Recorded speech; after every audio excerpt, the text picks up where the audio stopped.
సమస్యతో బాధపడుతున్నారా? ఇప్పుడు లేజర్ చికిత్సతో ట్రీట్మెంట్ రేంజ్ హాస్పిటల్స్ లో శాశ్వత పరిష్కారం. ఇప్పుడే సంప్రదించండి. ఆంధ్రప్రదేశ్ ని పేదరిక నిర్మూలన దిశగా నడిపించేందుకు కావలసిన P4 ప్రణాళికని అమలు చేసేందుకు ముహూర్తం సమీపిస్తోంది. దీనికి తగ్గట్టుగానే ఏపీ సర్కార్ ప్రత్యేక ఏర్పాట్లు చేస్తూ ముందుకు సాగుతుంది.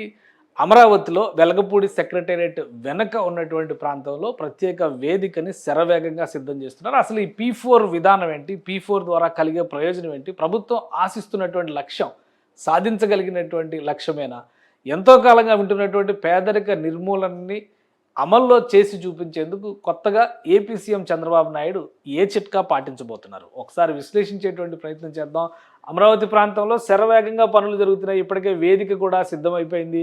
ఇది ఈ చుట్టుపక్కల ప్రాంతాలకి సంబంధించి చాలా విశాలమైనటువంటి ప్రాంగణాన్ని ఇక్కడ ఏర్పాటు చేశారు. ఎందుకంటే రాష్ట్ర వ్యాప్తంగా 10,000 మంది నిరుపేద కుటుంబాలకు చెందినటువంటి నిరుపేద కుటుంబాలని ఎంపిక చేసి ఇక్కడికి తీసుకొస్తున్నారు.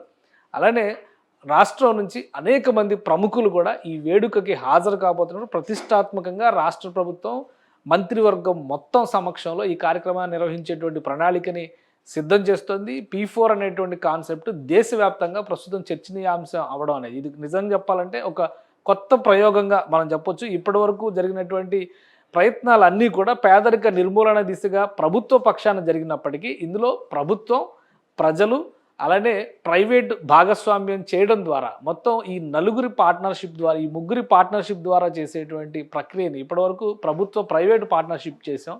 ఇప్పుడు ప్రభుత్వం, ప్రైవేటు, ప్రజల పార్ట్నర్షిప్ ద్వారా P4ని అమలు చేయడం ద్వారా సక్సెస్ కావాలనేటువంటి ఆలోచనని చంద్రబాబు నాయుడు చేస్తారు. దీనికోసం వేదిక శరవేగంగా సిద్ధమవుతుంది. అలానే ప్రణాళికను కూడా ఏపీ సీఎం చంద్రబాబు నాయుడు సిద్ధం చేశారు. పలు దఫాలుగా దీనికి సంబంధించినటువంటి మీటింగ్లు నిర్వహించారు. మీటింగ్ల సారాంశం కానీ అన్నిటి అంశం కూడా ఒకటే కనిపిస్తుంది. ఇక్కడ 10% ప్రాస్పరస్ తెలుగు ఫ్యామిలీస్, ఇది ఒకటే కాన్సెప్ట్ మొదటి నుంచి కూడా చెప్తున్నటువంటి మాట.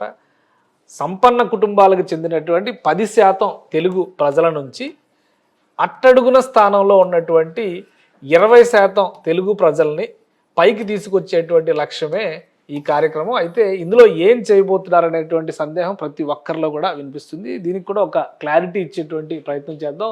వాస్తవానికి చంద్రబాబు నాయుడు చేసినటువంటి ప్రపోజల్ ప్రకారం చూస్తే కనుక ఈ అంశాన్ని అమలు చేసేటువంటి ప్రతిష్టాత్మకమైన బృహత్తరమైనటువంటి బాధ్యత రాష్ట్రంలోని అధికార యంత్రాంగం మీదే ఉంటుందనేటువంటి మాట చెప్తున్నారు. ఎందుకంటే ప్రభుత్వ పక్షాన చేయబోయేటువంటి అనేక అంశాలకి ఇప్పటికే ఒక క్లారిటీ ఇచ్చారు. ఎందుకంటే ఎలక్ట్రిక్ పవర్ సప్లై దగ్గర నుంచి, కరెంటు విద్యుత్ ఇవ్వడం దగ్గర నుంచి, గ్యాస్ కానీ అలానే రేషన్ బియ్యం దగ్గర నుంచి అనేక అంశాల్లో రాష్ట్ర ప్రభుత్వం పేదల పక్షాన నిలబడి వారికి సాయం అందించేటువంటి ప్రయత్నం చేస్తుంది. అందుకనే వైట్ రేషన్ కార్డు, తెల్ల రేషన్ కార్డు ఉన్న ప్రతి ఒక్కరికి ప్రభుత్వ పథకాలు వీలైనంత ఎక్కువగా చేరువయ్యేలాగా ఒక ప్రణాళికను ప్రభుత్వం అమలు చేస్తుంది.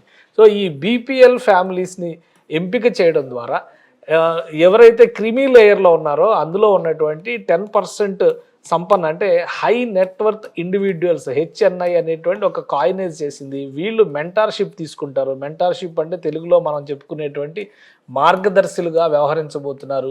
ఈ 20% మంది ప్రజల్ని పైకి తీసుకొచ్చేటువంటి క్రమంలో తీసుకోబోయేటువంటి నిర్ణయాలకి వీళ్ళు మార్గదర్శకత్వం వహించబోతున్నారనేది ప్రభుత్వం చేసినటువంటి ప్రణాళిక.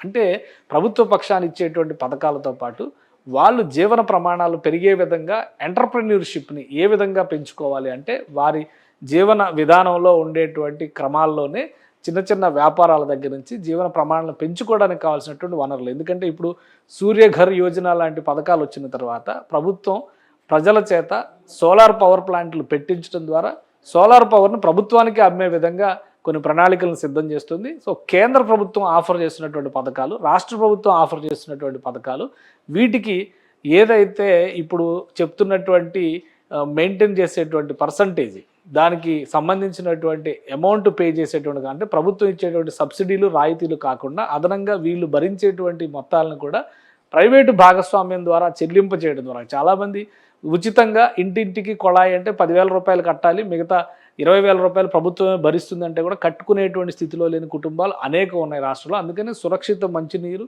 పౌష్టిక ఆహారం, అలానే పరిశుభ్రమైనటువంటి వాతావరణం ఉండే విధంగా ఆయా పరిసర ప్రాంతాన్ని తీర్చిదిద్దడం, వాళ్ళ ఆదాయ మార్గాల్లో మెరుగుదల కనిపించడం, ఈ 4 సూత్రాలే ప్రాథమిక లక్ష్యాలుగా పెట్టుకొని రాష్ట్ర ప్రభుత్వం ఈ హై నెట్వర్త్ ఇండివిజువల్స్ని అప్రోచ్ చేసింది. అలానే వీళ్ళందరినీ కూడా ఇప్పటికే గుర్తింపు చేయడం కూడా జరిగింది.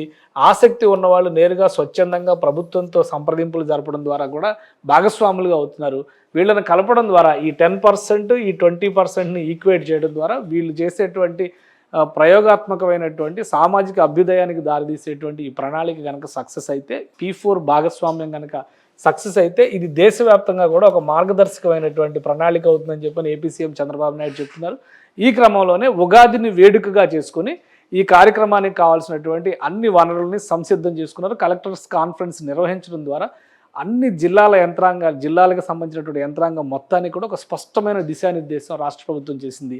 ఇక వేడుక జరిగిన తర్వాత ఎటువంటి కార్యాచరణను ప్రకటించబోతుంది, స్పష్టమైన విధి విధానాలు నియమ నిబంధనలు ఎలా ఉండబోతున్నాయి అనేది అందరిలోనూ ఆసక్తి రేకెత్తిస్తున్నటువంటి అంశం. ఒక విధంగా దేశంలోనే ఇది ఒక ప్రయోగాత్మకమైనటువంటి కార్యక్రమం. పేదరిక నిర్మూలనలో భాగంగా వికసిత్ భారత్ అని కేంద్ర ప్రభుత్వం ఇస్తున్నటువంటి నినాదానికి అనుగుణంగా వికసిత్ ఆంధ్రప్రదేశ్ స్వర్ణాంధ్ర 2047 లక్ష్యాల్లో భాగంగా ఈ పథకాన్ని అమలు చేసేటువంటి ప్రణాళికని రాష్ట్ర ప్రభుత్వం సిద్ధం చేసింది. ఇక ఉగాది నాడు ఎటువంటి ప్రణాళికని ఆవిష్కరిస్తారో వేచి చూడాలి. సుమన్ టీవీలో మీ పర్సనల్ అండ్ బిజినెస్ ప్రమోషన్స్ కోసం కింది నెంబర్కి కాంటాక్ట్ చేయండి.